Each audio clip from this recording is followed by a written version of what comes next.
นหินมา วัดอะไร หลวงพ่อโจกเอ้ย หล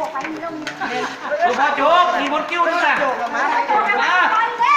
แรงเลย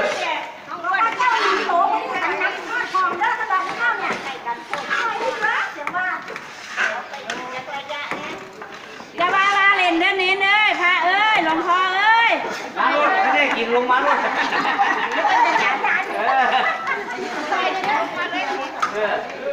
มาเถอะจะว่าลาเล่นเด้อ เรียกว่าเรียนที่ไหนมาลูกมาลูก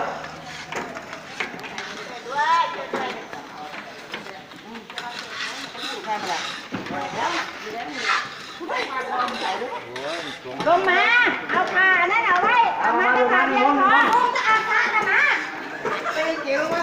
เอาไปได้ บนกิ้วลงมาเลย บนโอ่ง เดียวนี่พันเดียว ก็ลงมาไม่ได้เจอกันกรมไหนบ่